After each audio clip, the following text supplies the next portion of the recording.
Hello, everybody. Welcome. I'm Roberto, the founder of Medelhan, and welcome to this new episode of Next Lifestyle Changes. This is our series of webinars that we created to explore the new trends in interior design and architecture. Today, we're going to talk about unusual places of food. We have amazing guests, amazing speakers. But first of all, I would like to introduce to you our moderator, because today we have a special moderator. She's an architect, she's an interior designer, she's Brazilian, but she lives in Miami. Now she's in Italy, and she's lived in Italy already for a few months, but I let her say why she's here in Italy in 1 second. So I'm honored to introduce to you Tatiana Moreira, and she will be the moderator today. Thank you, Tatiana. Please. So, hello, thank you for the introduction, Roberto. I'm Tatiana Moreira. I'm Brazilian, but I live in the United States for 20 years, about that. I'm an architect, interior designer. I went to school in the US, and I have a practice where we do interior architecture for residential and commercial for about 10 years now. But I've been for 4 months here in Italy. I'm in Milan, the capital of fashion and design of the world, because I wanted to take a break from the US life and learn with the best of the best here. I'm taking some classes, studying, I'm doing a master, and also making new friends, getting to know everything. I'm just enjoying a lot. It's been just a month left, and here I am doing what I do best, talking about architecture and design. Bye. So today we're going to talk about the unusual food places. Okay, through architecture, the new restaurants and eateries are no longer places to only eat. It can be experienced to enjoy its settings and meals. So we are here with brilliant architects and designers, where we're going to talk about this, right? So I'm going to say nowadays there are truly countless opportunities in places to have food and drinks. The digital and 1 minute world, having meals could be really fast, or in the opposite, on the contrary, we could, let me see, I'm lost here. Can be just a quick necessity or a real experience. Through beautiful design, unique places we can meet for pleasure in businesses. Furthermore, the global pandemic has introduced and reintroduced heavy domestic consumption. The trend in the world of design of places that has started recently, but even more current today, has also led to a creation of hybrid, flexible, where architecture lends itself to several uses that can vary with respect to time, the day they are. So there we see some important examples in Italy in the world developed by our guest studios. So nice to meet you, Nicholas. I'm gonna nice to meet you, Tatiana. How are you? Hi, how are you? Very well. So we're going to talk about the Pigeon Post Bar's design concept, your project. So the Post Bar design concept draws its histories of the place. What elements in its narrative, in particular, have given shape to the site as we see today after your intervention? So the Pigeon Post, which is located in the Hilton Cologne, we've designed about 12 Hilton projects, Barcelona, the Hilton Milan, for example, a couple in the UK. So the Hilton Cologne is unusual, and like a lot of hotel projects where you have a restaurant included, have always been a little bit of a problem for the hotel, because most of the time the hotel really wants to be a breakfast area. But more and more increasingly, as you know, over the last 10 years in particular, hotels have evolved their restaurant offering to encompass a kind of 365 3-meal restaurant. And this is exactly what was happening with the Hilton Cologne. The Pigeon Post is so called because the building used to be the principal post office in Cologne, and it had this historical reference, and also the facade, which was very commercially orientated, was a listed property.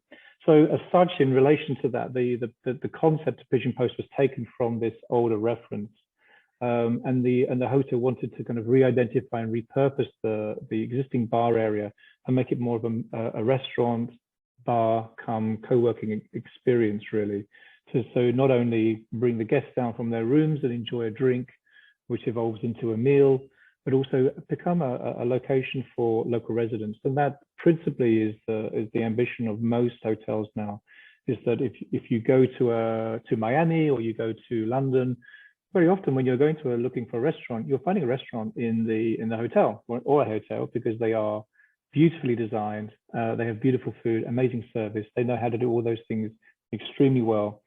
So the hotels are becoming more and more a place where you might go and find a restaurant. And the restaurants generally have, as I said, have their own chef. They have their own entrance. They're part of a hotel, but they're a newer offering within the hotel. And they very often share breakfast as well.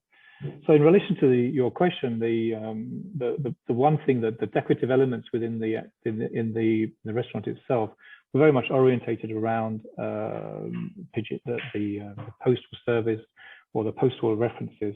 So we have artworks which are made of stamps, for example. We have little pigeons which are kind of hovering around a little lighting feature which runs around the interior, for example. So the main principal design narrative is really driven by the idea of it being delivered by the history of the building. The color palette, for example, the dark green color is taken from the postal uniforms. We have a kind of a copper color again, and again that's a reference to the original coloring of the graphics from the postal service in Germany. So, we try and really spin a story or a narrative which invigorates and enlivens the space. And as I said, now that particular restaurant, I mean, the percentage increase of the revenue has gone up by something like 500% from what it was to what it is now, just by redressing the space, offering a new bar, offering new seating positions, banquet seatings, a more club-like, more dining-orientated experience for the individual guests. I'm sorry I can't show you any more images, but the principal image that you showed on your introduction was part of the Pigeon Post co-working space. And again, that co-working space again just delivers the extra space in the hotel that people can come down, have a meal, have a drink, but also work, socially gather, and also do webinars like you're doing now, for example. It's a kind of private come public space. Yes, a multitude of experience. Thank you for the explanation. I saw the pictures look beautiful. So such unusual food places often provide the customer with a number of different experiences. How can these projects maintain their specific identity while offering this diversity? How do you think that? Well, I think like in any hotel, you're never really sure what the guests are going to be wanting to do. And as I said, I take this from a kind of hotelier's point of view, and maybe that's different from what your other panelists may offer. So there's a kind of relevance for that. So we principally working within hotels.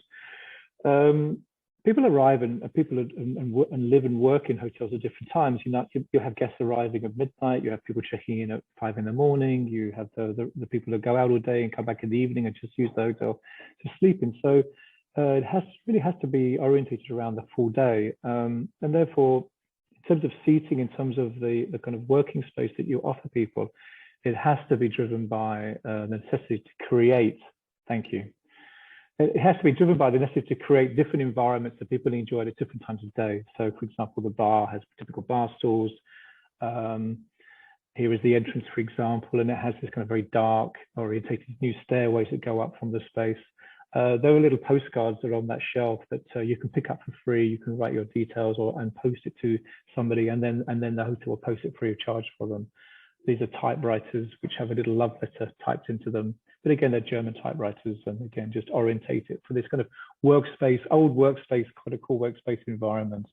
The slide below with a little shelving area is in the co-working space. And again, the artwork is all orientated towards the kind of the German aesthetic. So you've got the house, the Bauhaus there. You've got a little scales which are referencing, obviously you're weighing your post, for example. But the color palette is this kind of blend of copper colors and dark greens with silver gray, for example, we've used. And this is the co-working space. Again, with this kind of almost library style lighting for that. The slide below there is the more darkened area, which is a more of a club like this is behind the bar. And again, this is really designed for evening use. So you wouldn't expect people to work here. Although I have seen people work there. You'd expect them to work in the more co-working space. But I see people gathering here and having informal meetings and taking drinks, etc. It's really to deliver a full day use. So therefore, orientating people and giving them the flexibility to attend this space and use it as they want. This is a social table, so again, this gets used by guests who are having informal meetings. You can plug your laptop in and sit there and work, for example. And again, this is something which you see so much now in hotels. It's becoming what is effectively brand requirements within properties. The artwork here with the pigeon sitting on the typewriter, the image next to it is actually made of just postal stamps. Those are important kind of signposts for the guests. Really to enjoy the space, that it has a kind of keys into that narrative as such.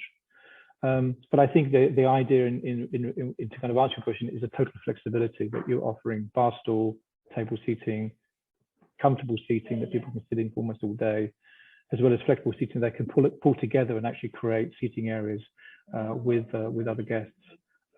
Those are the key elements that brand or hotel brands want, so be they Hilton, Hyatt, or whatever.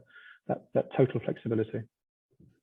Yeah, the flexibility, the comfort, the choice of the materials. Beautiful, congratulations! Like the multi-use space for the modern life, right? The hotel experience. Yeah.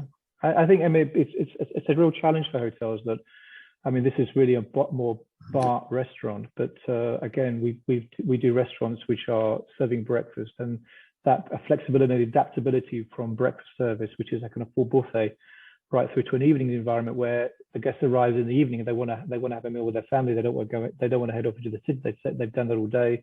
They head back to their hotel. They take a meal there, and it really needs to have the flexibility that it feels intimate and private without that you're sitting in a restaurant which is effectively a breakfast area.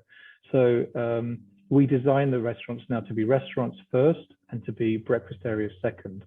They can serve breakfast, but the design, the aesthetic, the colors are more intimate, they're more private, and they're more adaptable, really, so that we can close off part of the restaurant and close away the buffet area, fold it away, have it built into walls, etc., that have a kind of fold down system, so that all of that can get taken away, and then that restaurant serves the hotel in the evening, or even for private functions, for lunch, for example, another key element to support the meetings and conferences that the Hilton Cologne actually enjoys as being part of a kind of a city that has the Cologne, for example. They have a real nice offering, meetings and event spaces.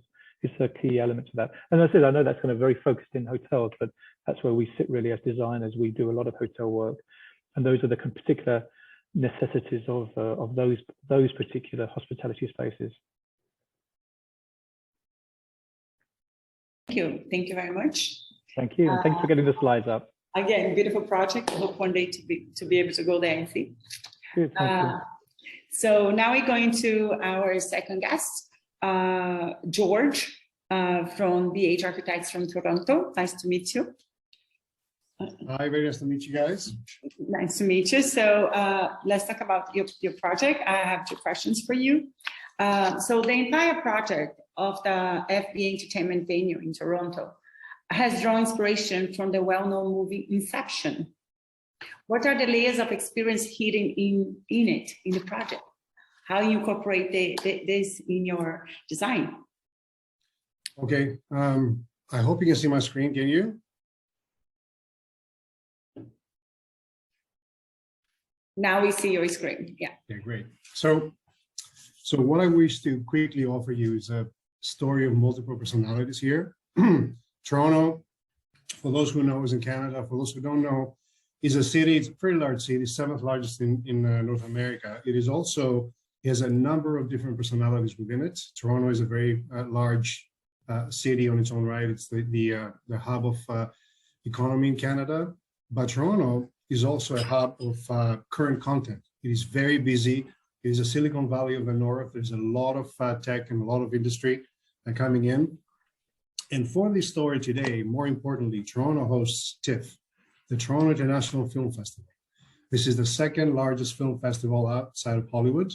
And it gathers every year in September, week after my other favorite American festival in the desert. It's called Burning Man. So this happens after that. 2 weeks in Toronto, everybody comes in, all the movies are being presented, and a lot of food and beverage and a lot of hospitality in Toronto gears toward that. It's a big event for us. It's sort of like a Salone that's happening in Milan in 3 weeks. So for us, it's a big deal. So when our client came in and asked us to do a restaurant that has a number of personalities for a number of different audiences, we're very excited. So right downtown in Toronto, right in the middle of the city, we had an opportunity to and a challenge to take a space that was on the ground floor, basement, and a second basement, which is very rare for Toronto, and really create a food and beverage entity. So we created, branded, marketed, and delivered a project that we called Empire. And this was a name that the client came up with. He really liked the word, but he also liked the idea of the empire, the spire, the inspire, and so on. So we played with that. We created a 3-tier engagement. So I'll take it really quickly through what the tiers were and how we were able to manage them. So on the ground floor, we created a fairly standard but interesting and almost theater-based restaurant. It's called the Empire Restaurant. It was a Michelin chef that came in from Copenhagen, who moved back to Toronto, and he tagged in with a very good friend of his, an Irish chef from Canada, who's also of Indian descent. So together they created a Tulsi and Thyme sense of menu, and the restaurant was there to really showcase that into a sort of a vibrant, but again, very theatrical, very contrasting environment. There were booths that were there to see and be seen. There were textures. There were a number of different things that we did to accent that. It really created a sense of a space that caters to what we call here the Yorkville area, which is really our upper scale, upper paycheck area in Toronto. So within that, which was the ground floor, was a standard restaurant, standard hours, like you would normally operate a food and beverage venue. And then below that, on one level down in the basement, we created what we called Tempire. And Tempire is a lounge. It is a restaurant in the daytime and a lounge in the evening. This takes sort of its own life in the afternoon and evening, because this is by booking only. It's not a walk-in. And this becomes a series of rooms that are very interesting in their own right, in that they have a number of different looks. This one was inspired by a restaurant we did in Dubai. There's another room that was inspired by the restaurant we did in Kuala Lumpur. So these sort of flavors came in and created the idea that this is a specialty place by, not quite a speakeasy, but by invitation only. So here we created more of an exclusive club. And then that ended with the classic chef's table, chef's sub table within the environment. So the Tempire was almost a guest chef that comes in 3 or 4 times a month, which is very rare for food and beverage to spend this kind of money in a space that only occupied about 10 to 15% of the time, but it was made specifically for exclusive events. And this is where things get interesting. So the client also had the third basement, and the kitchen was the third basement. He really wanted us to create something that's completely off the beaten path, completely edgy, and not available to the general public. So this is what we created, Sapphire. The Sapphire is a speakeasy, is an after hours, is a drinking venue that can only be accessed from the back alley. So what we did here is we used the kitchen actually, and we created the entrance into the kitchen, which is a service entrance. And we were able to build and dress a pathway right through the kitchen. So you come out the back, through the laneway, if you know where it is, the light goes on, and come in through the back, and then you go into the kitchen. The kitchen was designed so that it segments off behind a fully enclosed art piece, which I'll show you, as well as a fully enclosed and hiding sliding wine rack and wine storage cabinet. So the first thing that we did is we worked with an artist from Japan. Her name is Kusama, brilliant lady. And she designed what she called the infinity room. So these are fully mirrored rooms in which there's objects. And when you go in and they're lit properly, it looks like it goes on forever. So you stand in the middle of a room and just spectacular sense of a portal going from one place to the other. The idea was here to suspend animation and really make people feel like they're being transported somewhere else. So this was the very first room you walk through, and it almost feels surreal in a way.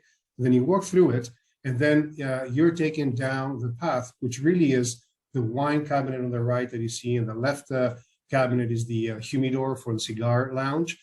This really is the kitchen, the actually functioning kitchen once you move the units that are the glazing that houses the wine. So you walk through, and it's very sort of a guided tour almost right through to the lounge. And then the lounge at the end inside is the sub-bar lounge. And this is where there's partly booths, there's partly seating for eating, there's partly a DJ, and there's partly a club. So this is where we took actually, the client had a nightclub in Berlin called Berlin. And that was shut down about 4 years before this. And he kept all the art and all the furniture and all the theater pieces from it. So we took all those and we created the sub-bar club. So this was really taking all those pieces that came from Berlin, Germany, right down to Toronto, put them on the third basement and created a nightclub, which was the Red Sub-Bar Club. And this was the story of the personalities within a club that most people didn't know.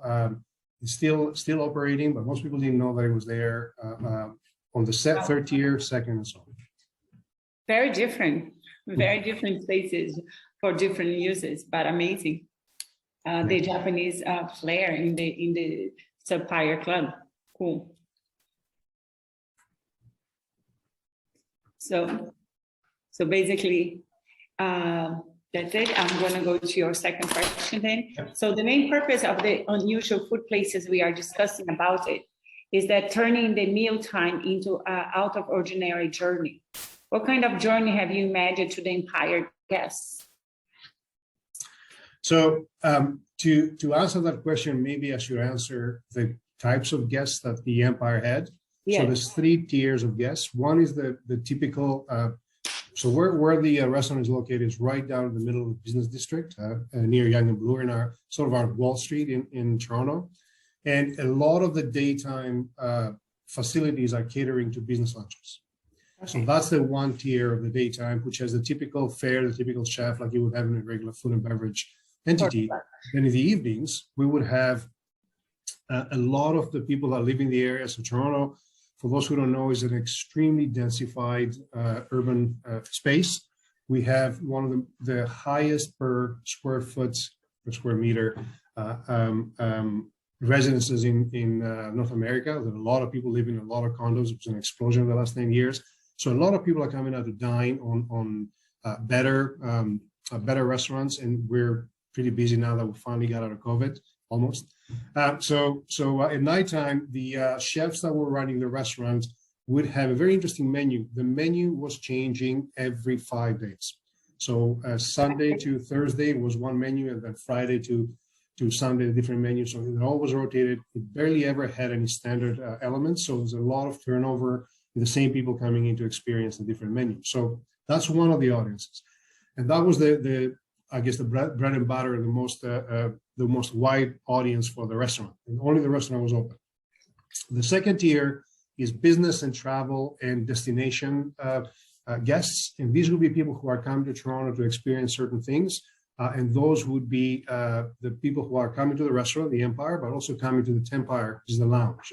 So that sort of became a little bit of a, let's go to Toronto for that. So when people come from Detroit, from New York, from Chicago, and so on to experience that. And that was what time do they use that lounge better? What time?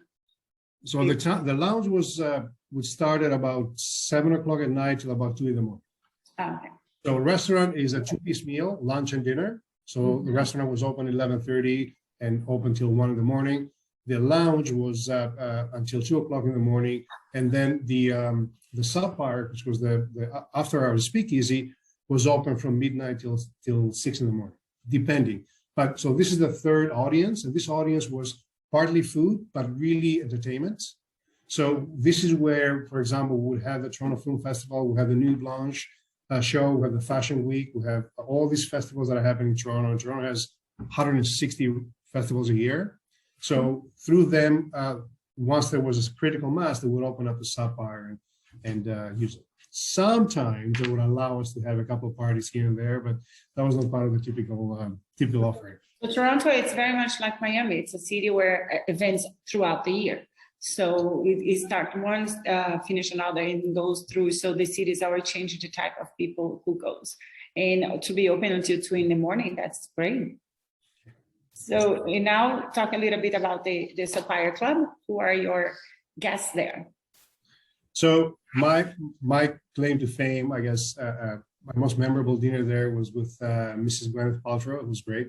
I met a few people that were in the movies, because Toronto they're everywhere. Like they're really, like, honestly, my daughter and I were walking down the street, and on a cafe was sitting Jason Momoa, you know, the guy who's Marvel movies and so on. Just, you see that quite a bit. So you get used to it, but there's a lot of celebrities that come into the club. That's why it's so out of the beaten track, because everybody wants to be there with everyone. So they just cater that to specific people. There was a lot of people that came that would travel from Shanghai and Shenzhen to come to the club, as well as Kuala Lumpur. I don't know why Kuala Lumpur, but we had a lot of traffic that they would book the whole club for that.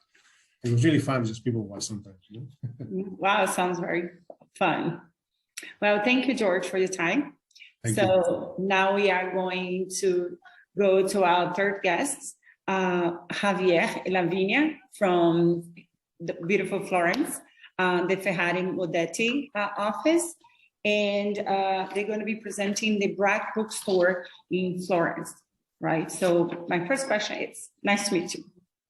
Nice to meet you. So the first question is, the extension of the Libreria Café BRAC you have recently designed can be referred to as a multifaceted project. What sets it apart from the other works, from your other works? Yeah. Okay, and thank you for inviting us. It was a pleasure to be here, sharing this conversation with George and Nicholas. It's really a pleasure for us to be here with you. This project for us, let me just introduce our office, DEFERRARI Modesti. We are here in Florence. We opened the office 12 years ago, and during this period, I don't know if I can share. Is sharing? Yes. Okay. Yes. Okay. The BRAC for us is very special project. We made the first intervention in BRAC in 2010. Few months after we opened our office here in Florence, we moved from Milan to open our office here in Florence, and we met Melissa, is the owner of the BRAC. And you know how things happen. Just talking with people, interacting with people, we start having this opportunity to start working with them. And our first project, our first intervention in BRAC was in the courtyard. They have this interior courtyard in the Libreria, in the bookshop. It's a bookshop and restaurant place. And it was the connection between the interior and the exterior that was in the middle of these two different rooms. And I don't know, we share with Francesco a video. I don't know if we can share it. In any case, we make this installation. Was the first part of the project was an art installation that becomes a permanent installation, in which we try to connect the library with the city and with the sounds of the city. And if you have ever been in Florence and you have never been in a courtyard in the historic building in Florence, you are going to be, I don't know if this start, okay, maybe it's going to start. You are in the middle of a lot of buildings. You are in the bottom of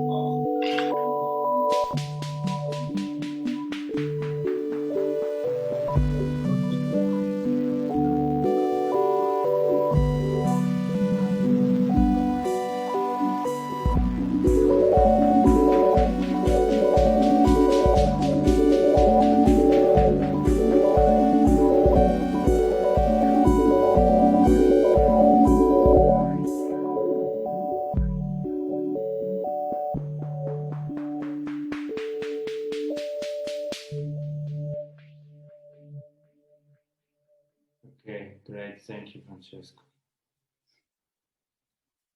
Thank you. Let me share the screen again.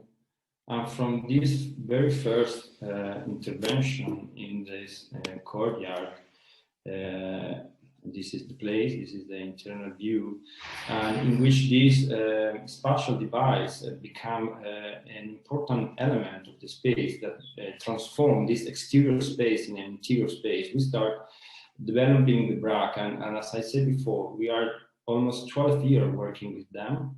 In 2016, we made a restyling of the Libreria BRAC, in which we recreate the interior, the entrance and the facade, the interior facade of La BRAC. What is La BRAC? La BRAC is a multifunctional space. It's a convivial space. It's an informal space. It's a very small corner of Florence. It's very quiet and easy corner of Florence, in which near Galleria degli Uffizi, in which you don't go there just for buy a book or to have a meal. You go there because you want to listen to lectures, make workshops, presentation of books. All is open the entire day, and the atmosphere of, I don't know what's going on with this picture. Okay, let's go to, okay. It's only me, that's usually, okay. Never happened this thing. So it was the entrance, just the entrance, the entrance of the BRAC. What I was saying is that in 2016 we made this intervention of restyling of the Libreria BRAC. And if we are finishing, because it's not finished yet, but let's say we finished a couple of months ago, the new extension of Libreria BRAC.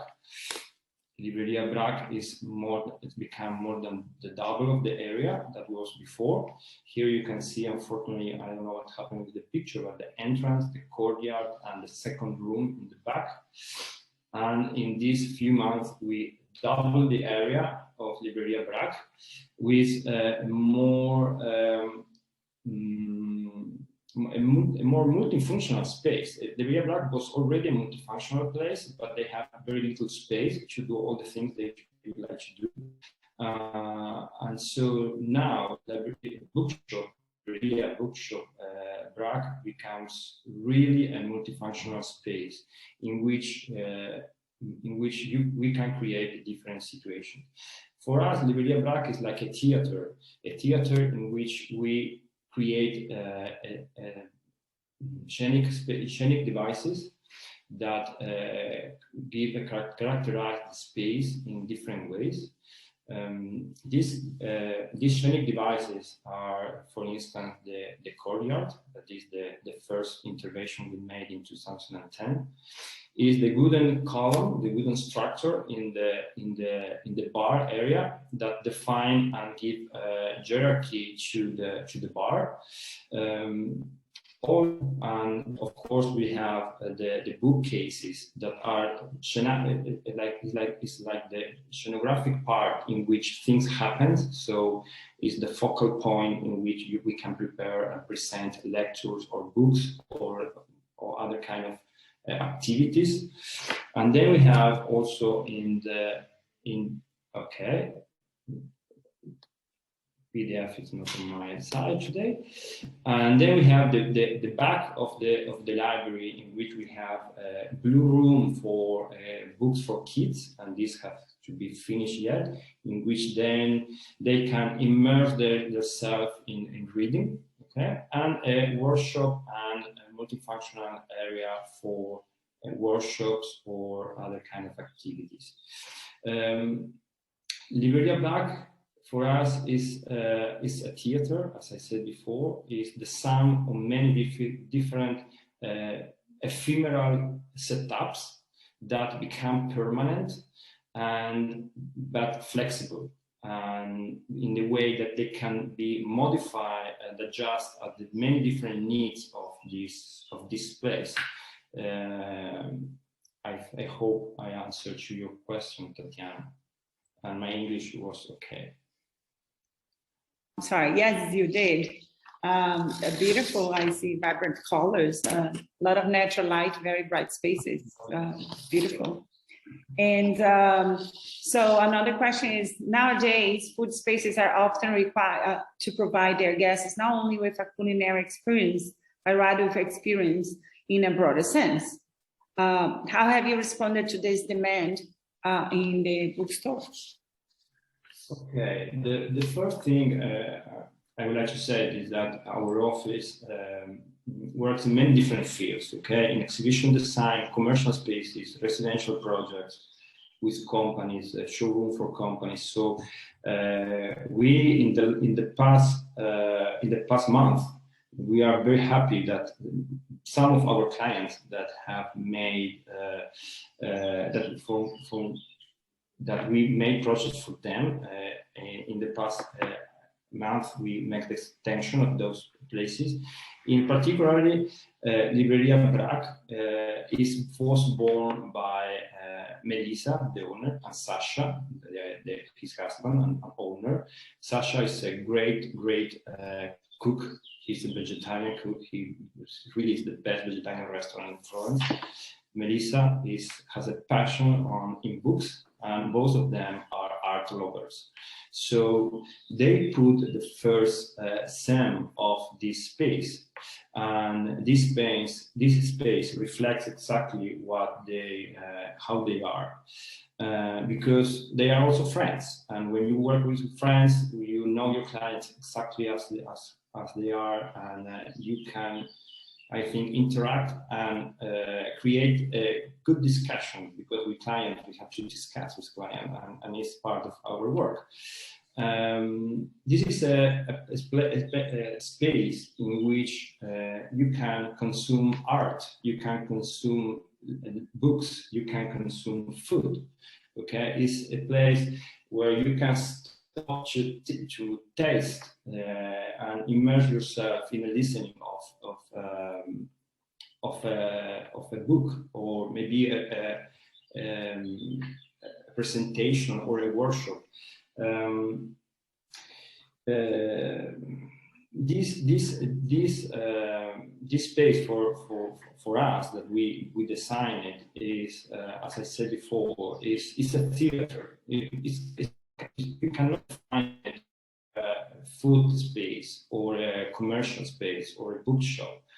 It's a theater in which everything could happen. And we prepare some plans in which we can show how we can organize. This is the normal setup in which they have some bookstore, they have the bar, and they have the book for kids and some communal table. Things could happen very rapidly.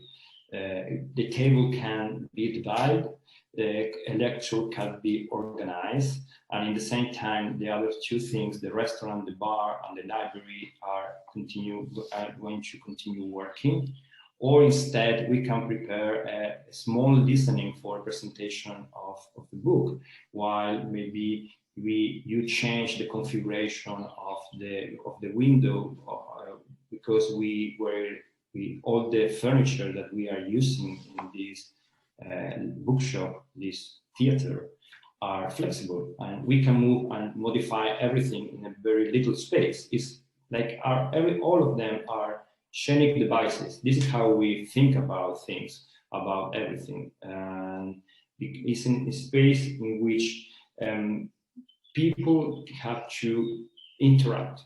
There are no other alternatives. People have to interact together, get touch to people that you don't know, and try to create new relationship.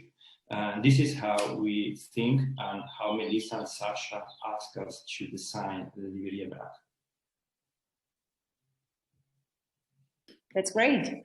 Yeah, so that's exactly what it is. It's a broader use of the space. Nowadays, everyone has such a fast-paced life, and all day, every day, we look for different experience, whatever we're doing. Like you said, space to interact people. to consume art, books, and food. Thank you for answering that. So the topic is the same for all the projects. Again, the unusual food places. So I have two more questions for the same question for each of you. I'll start with Nicholas. So Nicholas, how do you see the future of food places now, today? Yeah, I think it's a very broad question, because obviously people dine for different reasons, for different purposes. As you say, you might just need to actually go out and have something to eat quickly. It might be a grab and go and a completely different experience where you're looking to really enjoy a location or a destination where you might have saved up for some time, and it's going to be an absolute treat. So you know, there's a very broad question in that regard, but I think fundamentally restaurants and dining areas are fundamentally looking at the same issues. Retaining staff is currently a massive issue. Actually finding staff, retaining staff, training them, mitigating food costs, you know, operational costs are spiraling out of control. And just simply finding and retaining and getting new customers is a huge challenge all the way around. And as I said, in our particular field, which is more hospitality, more hotel focused, this is something which hotels are absolutely lasered into, and they're all now looking at adjusting their food and beverage offices across all of their brands, and looking at the luxury level from the mid-scale to the economic level, and trying to retain and find F&B systems which answer all of those fundamental key problems of the economics that we face at the moment. So what is the future? I think the future really is very diverse. People at the luxury end are always looking for luxury experiences. At the mid-scale, people are looking for an experiential experience, going to a restaurant that they see something new, see something interesting, can share with their friends. And at a kind of lower economic level, where people are fast dining or fast fooding, which, you know, is an extremely massive proportion of what people enjoy. Again, those experiences are kind of becoming more elevated and more fulfilling in some respects.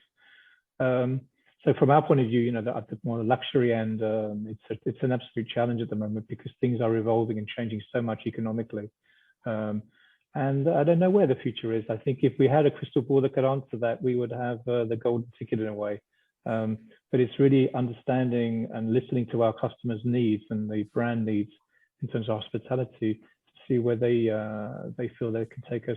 And as designers, holding their hand and going on that journey with them, and sometimes finding new avenues and new roads stylistically to deliver interesting restaurants for them. Thank you. I agree. I think it's diverse. Everything it's really goes. Diverse, yeah. Very diverse. Everything goes. And more importantly, I don't know about you, but I am a foodie. I love to eat. So Yeah. Wherever we're going needs to be good food, each level. Yeah. That's really that's where it starts, right? Good food. I mean, at any level, offering as long as well prepared, simple food, I think, is the key. That's why I'm here in Italy, I have to say. That's right. Thank you. So now I'm going to the same question to George. So George, how do you see the future of food places? Thank you. So I would echo what Nicholas said, and actually I would change the question in that I think the future of food places may not be food places. Food is sustenance. Food is something we eat. Love my food, wherever I am. We're really spoiled in Toronto, probably have the best of the world in one city. But we're going to see, I think, going forward, experience places, emotional, experiential places where people go in for the entire experience. Think about the best restaurant you went to that had no music and no sound. And remember if that was a complete experience. No, we're beginning to see a sort of broader sense of space and place and being able to go out to do more than just eat the food. There'll be restaurants, but there'll also be the place where we can listen to music and have a drink or eat, and not necessarily all at the same time. Not only that, we're already seeing in a number of markets that we're involved in, designing workplace, designing hotels, designing restaurants, designing retail environments, The idea of back then, are you doing, you going to a place for one specific function is beginning to blur. You're going to go to a hotel, but you're also going to eat, you're going to have a drink. You're going to go to the rooftop patio or pool, and you're going to have just a drink, but you're going to stay there. You're going to go to a shopping mall, but you're not going to go there necessarily to shop. You can do that online. You're going to go and eat and drink and do all these things together. We're designing large campuses for tech companies in Asia now, and we're seeing that they're asking us to design food halls that can compete with an urban environment, like real foodie places, not just a place in a cafeteria, but really real environments. And we're designing these places to have good food, good facilities to be able to give the sustenance. We're designing music, sound systems for them. We're designing custom scents for these places. So custom aromas, custom smells for retail, for environment. So you want to go in and you're going to have a full-on experience, and food was part of it, and drinks were part of it, the entertainment was part of it, the lighting was part of it, everything was together, you know, like it's one complete experience. They say you can never go to a place in the world, taste their food, and then have the same experience back where you are. Even if the food is the same, it's not the same experience. Why? Because it's the entire space. So I think the future is all the senses, not just one or two, but everything together. And we're seeing that evolve. And it's really exciting, actually. Really, really, really cool to see. So I hope we move forward that direction. Yeah, but that direction includes diversity. It's exactly. Yeah. We no longer design one space to be, a long time ago, I designed a space called the multi-use for the modern man. It was a super small space, but it still has to have different ends, and that's what is happening everywhere. Again, the experience of eating, it's a full senses. And we do something beautiful. That's what we love the best about architecture design. The first place we got impression is how pretty and how massive this space is. So it's super important what we do, I think. Yeah. Thank you. So the same question to Lavinia and Javier.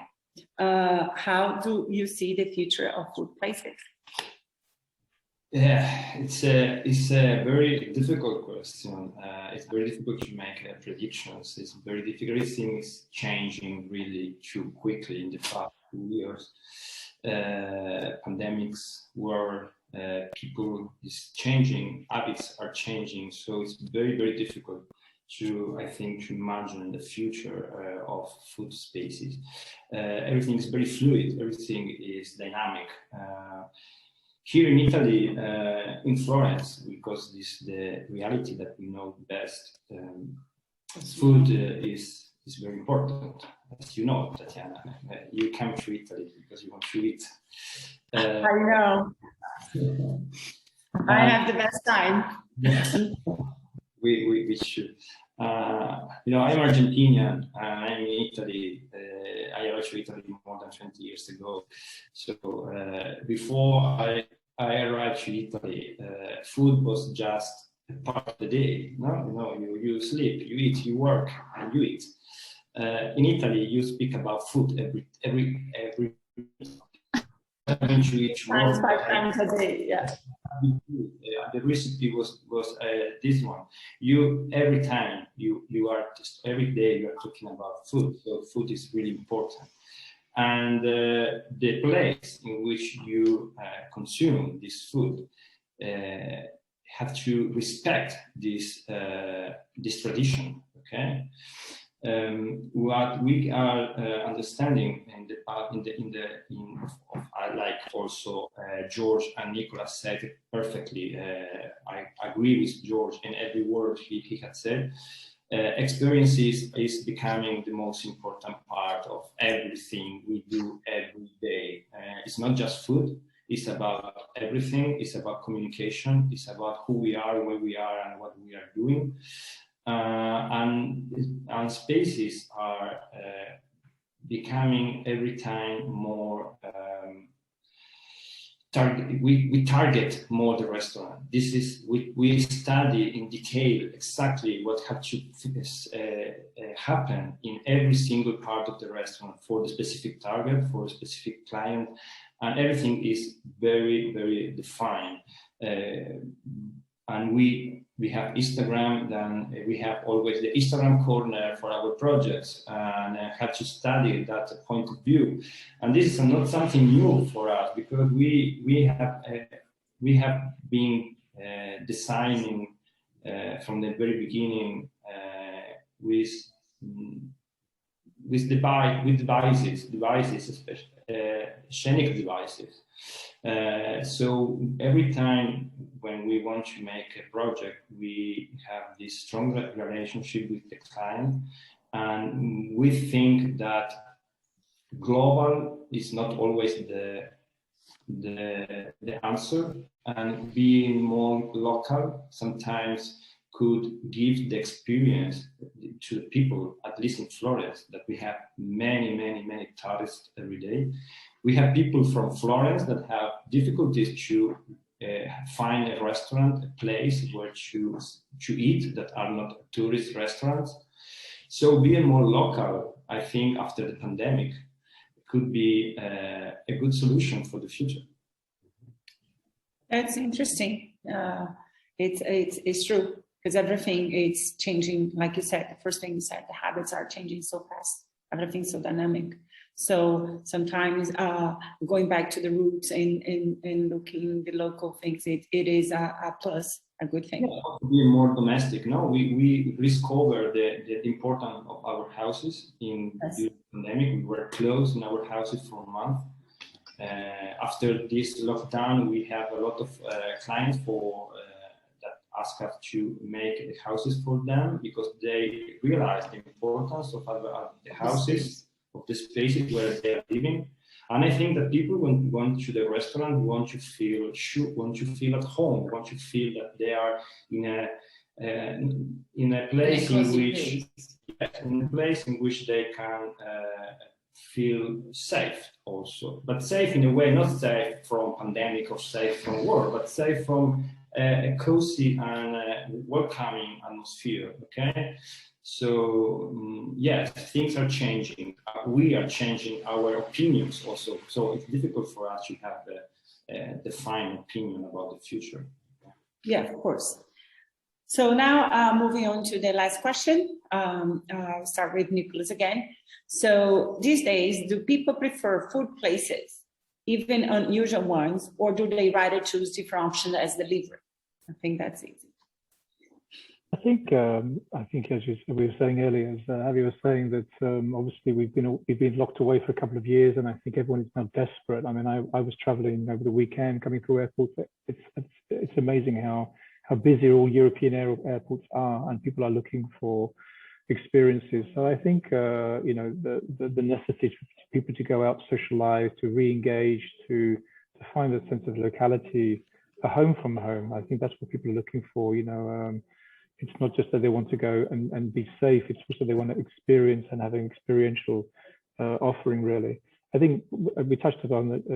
I think George touched upon the food that we eat, and I think obviously one of the economic benefits of taking local foods is a double whammy. Obviously the costs inherent in serving that type of food for the restaurant is just economically more sustainable. But I think people and guests are looking for local food. I mean, when you go to Florence and you eat there, you want to eat the local bread because it's going to taste different from what you would buy somewhere else, because obviously it's without salt. And those are the experiences people just key into. They want to experience the local ice cream, the local meats, the local cheeses, etc.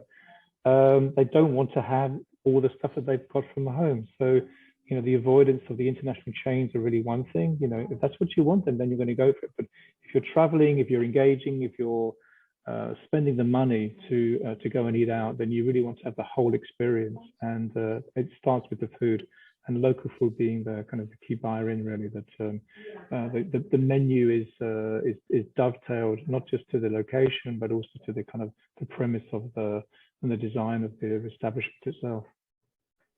Yeah. Perfect. Thank you. I completely agree.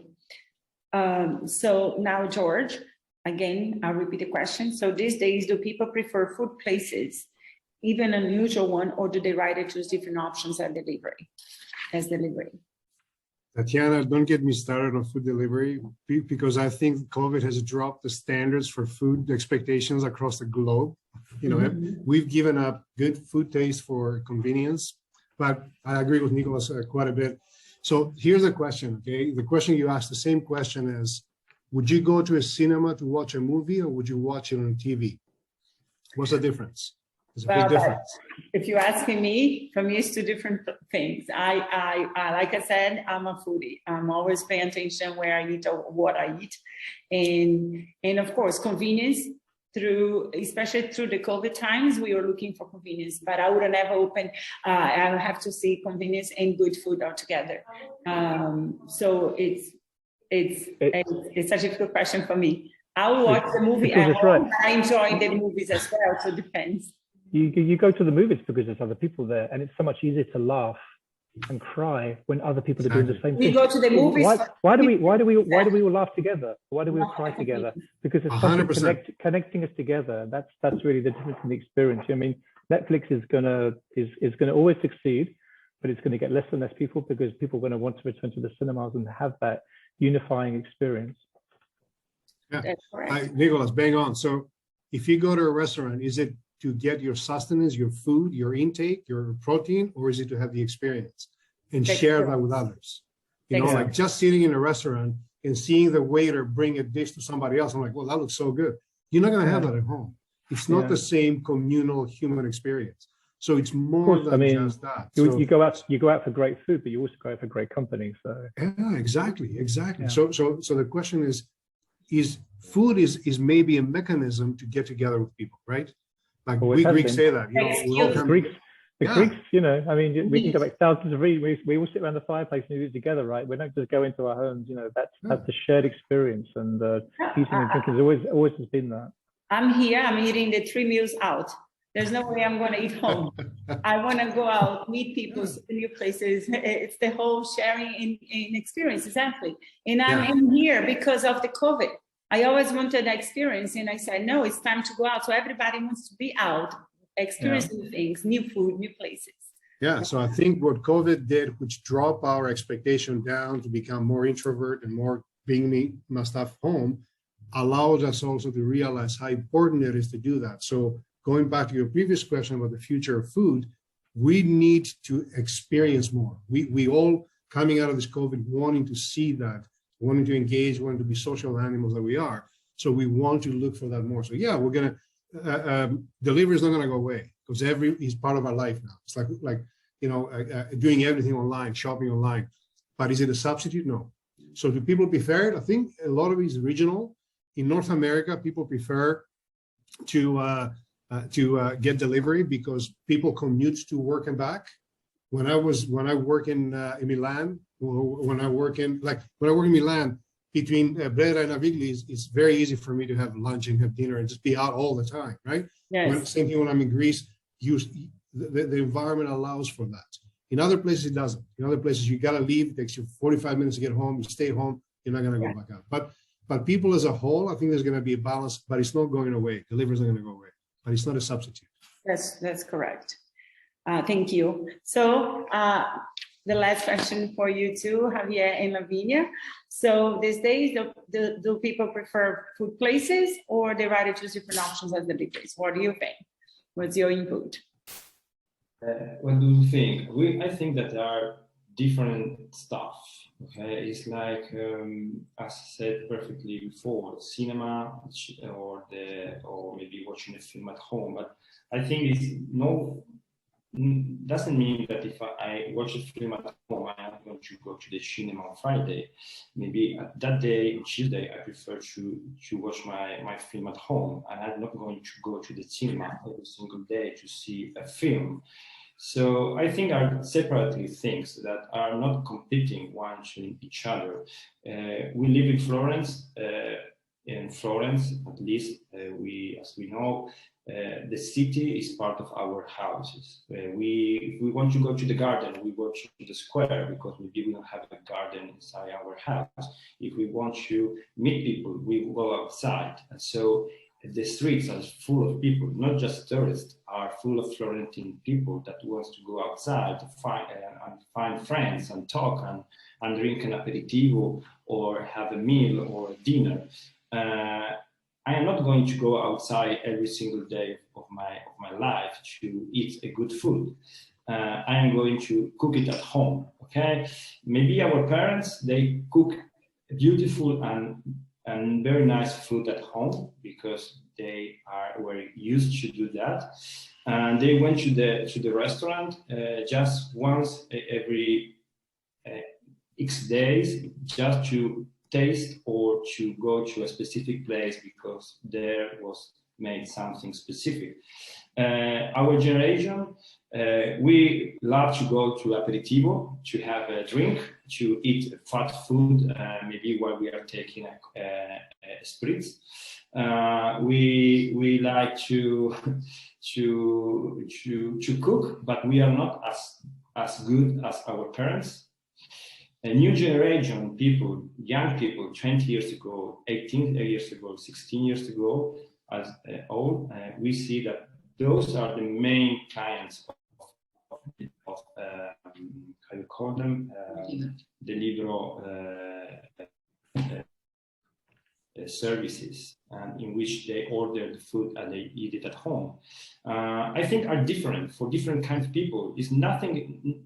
This kind of food is not going to be a change player in the restaurant services. It's just going to be something else. I think no one is going to order a food at the restaurant and pretend to eat and to have the same experience as they were in the restaurant if they eat it at home.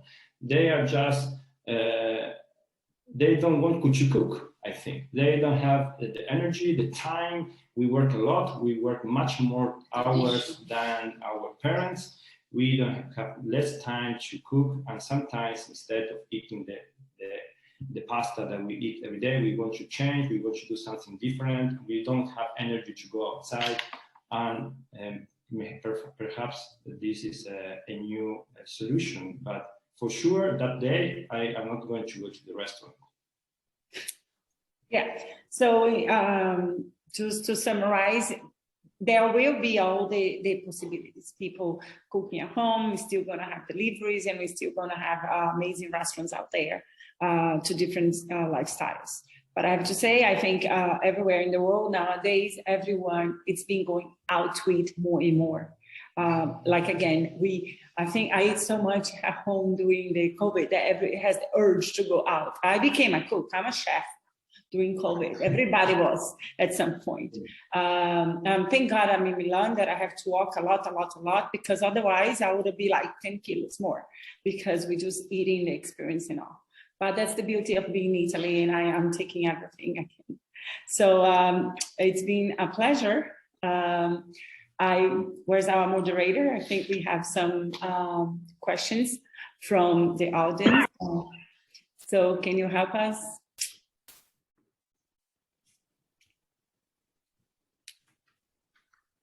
Yeah. Hear me back? I tried to read this. In the meantime, I was really impressed by not only your project, by the visions that you shared with us. Really, thank you so much. So we received some questions from the attendees.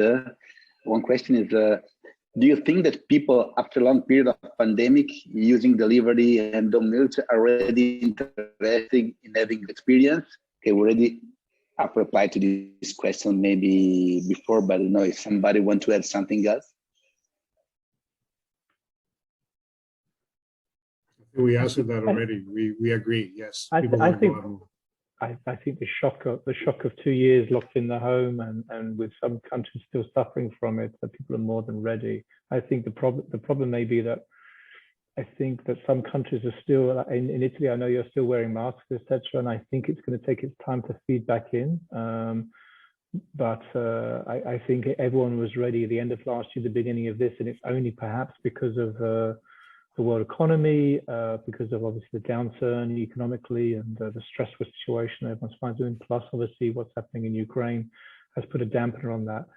I think as the summer's arriving, especially in obviously, you know, about 2/3 of the population live in kind of a European area as such, or even if you kind of connect China to that, in that kind of boundary, that we all enjoy summer more or less at the same time. And I think we're all going to be off in the summer and try and enjoy something. I'm off to Miami, by the way, so there you go. And thoroughly enjoy it there. You're on mute. Tatiana, you're on mute. Sorry, I didn't hear what you said about Miami. The last. No, I said I'm going to Miami for 3 weeks. I'm going to Miami and then Orlando with my son. So you know, I'm already booking out my restaurants. So staying at the Let me know when you go. I might be there. Eating at the Edition. If you can recommend something really local, good food. You know, good Cuban food. I'll connect to you after. I know a lot about food in Miami. There you go. You see, and that's where I'm going. You know, because I want to enjoy the hotels. I want to enjoy the beach, obviously, and just enjoy some good food, good art, good culture. And what else is there? You know, people are desperate to get out and see something of the world. So it's not just food, it's just they want to see the world and enjoy their life. And I think 2 years is a long enough, you know, that we've all been stuck inside. So let's get on with it. That's right. Roberto, any other questions? I mean, no other questions. I don't know if anybody, if you want to add something, guys, just to close the webinar of today, or we can. So I think we don't have other questions. We already arrived more. We spent more than 1 hour together. So I would like to thank all our speakers today. Really, thank you so much. And also, I would like to say a special thank you to Tatiana, because she's a very important architect in Miami, and not only Miami. And today she accepted to be the moderator, and you were really amazing. So thank you so much, Tatiana. Really love it. And hope to meet you all in person, and maybe Milan during the design week. I know that Jorge is coming. Tatiana is already here. I think that also for Javier, Lavinia, it would not be difficult to come. What about you, Nick? Any plan to come to design week? I think we've got at least three of our team going to the Salone, so we'll certainly be there. We've got people based in Milan full time anyway, and one chap based in Rome. So we'll definitely meet up. But you're welcome to come over to London in the end of June, beginning of June, in fact, and enjoy the Queen's Jubilee. I know that's rather royalist, but there you are. Yeah, that's cool. Something to celebrate. Well, and of course, we're going to send you also the invitation to our special events that we're going to have, the design night in Milan. We're going to send you our invitation. Do that. I want to say thank you for the invitation, Roberto. It's been a great time to be here in Milan, a little bit out of practice, but it was a pleasure to meet, and I hope to meet you all. I'll be here during the Fiera del Mobile.